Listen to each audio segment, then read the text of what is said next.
Selamat datang di channel Kisah Abu Nawas. Pada kesempatan ini, kembali kami hadirkan sebuah kisah tentang si Abu Nawas yang pastilah penuh pelajaran bermakna yang berguna untuk kita. Kisah kali ini berjudul Hukuman untuk Raja.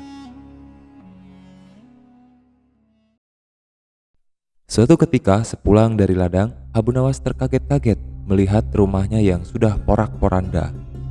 Ia kemudian tertunduk lesu setelah mendengarkan penuturan istrinya. Tadi pagi, beberapa prajurit kerajaan membongkar rumah dan menggali tanpa bisa dicegah. Mereka mengatakan bahwa semalam Baginda Raja Harun al-Rasyid bermimpi kalau di bawah rumah Abu Nawas terpendam emas dan permata yang tak ternilai harganya.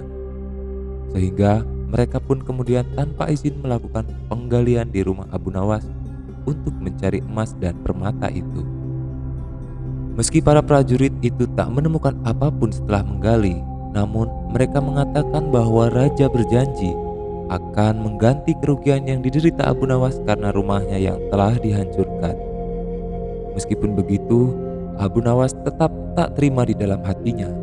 Ia sedih karena sang raja sewenang-wenang menghancurkan rumahnya tanpa seizinnya, apalagi karena hanya atas berdasarkan sebuah mimpi. Karena kesedihan dan kekesalan atas tindakan sang raja, Abu Nawas kemudian memeras otak untuk menemukan cara membalas kelakuan sang raja. Saking semangatnya, ia pun sampai kehilangan nafsu makan. Makanan yang dihidangkan istrinya sampai-sampai tak dimakannya, bahkan hingga malam tiba. Sampai pagi hari, Abu Nawas tidak tidur. Ia masih terus berpikir. Tapi hingga siang, ia belum juga menemukan cara yang tepat untuk membalas kelakuan sang raja, untuk memberinya pelajaran.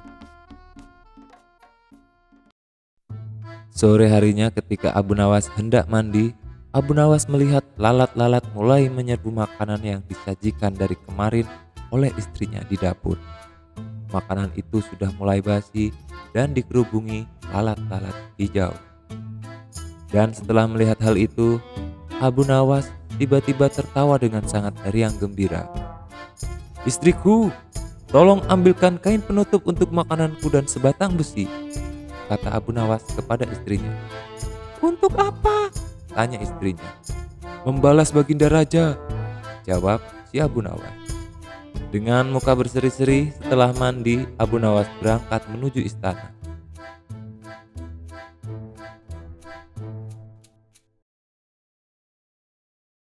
Setibanya di istana, ia membungkuk hormat dan berkata, "Ampun tuanku, hamba menghadap hanya untuk mengadukan perlakuan tamu-tamu yang tidak diundang. Mereka memasuki rumah hamba tanpa izin dari hamba dan berani memakan makanan hamba," kata Abu Nawas mengadu. "Lancang sekali mereka yang menjadi tamumu itu, wahai Abu Nawas. Pukullah mereka sepuasmu agar menjadi pelajaran atas apa yang mereka perbuat," kata raja dengan penuh keyakinan. "Jika begitu, Yang Mulia, hamba mohon dibuatkan izin tertulis dari Paduka Raja untuk memukuli mereka, agar hamba tak segan membalas mereka," kata Abu Nawas bersiasat. Lalu tak lama kemudian sekretaris kerajaan pun membuat surat izin tersebut dan memberikannya kepada Abu Nawas setelah ditandatangani oleh sang raja. "Terima kasih Paduka atas surat izin ini," kata Abu Nawas dengan sumringah. "Ya, tak apa. Namun siapakah sebetulnya tamu-tamu yang tidak diundang itu, wahai Abu Nawas?" tanya sang raja.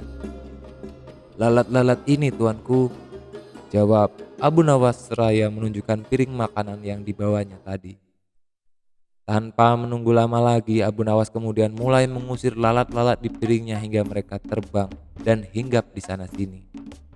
Dengan tongkat besi yang dibawanya juga, Abu Nawas mulai mengejar dan memukuli lalat-lalat itu. Dimanapun lalat itu hinggap, Abu Nawas tak segan memukulnya, bahkan hingga di atas kaca sekalipun. Abu Nawas dengan leluasa memukul kaca itu hingga hancur. Kemudian vas bunga yang indah, patung-patung hias, dan berbagai aksesoris atau perabot istana remuk redam diterjang tongkat besi Abu Nawas. Bahkan Abu Nawas tidak merasa malu memukul lalat yang hinggap di tempayan Baginda Raja Baginda Raja tidak bisa berbuat apa-apa karena sudah menandatangani surat izin tadi. Lebih-lebih, ia pun kemudian menyadari kekeliruan yang telah dilakukan terhadap Abu Nawas dan keluarganya karena membongkar rumahnya tanpa izin. Dan setelah puas, Abu Nawas pun mohon diri. Barang-barang kesayangan Baginda Raja banyak yang hancur, dan bukan itu saja, Baginda juga menanggung rasa malu. Abu Nawas pulang dengan perasaan lega. Ia bergegas karena istrinya pasti sedang menunggunya di rumah untuk mendengarkan cerita apa saja yang dibawanya dari istana. Nah, pelajaran yang bisa dipetik dari kisah Abu Nawas kali ini adalah bahwa kita harus selalu minta izin jika bertamu ke rumah orang. Jangan main selonong saja dan jangan mentang-mentang memiliki kekuasaan atau kekayaan lalu kita bisa berbuat sesuka hati. Semoga bermanfaat dan bagikan cerita inspiratif ini. Terima kasih.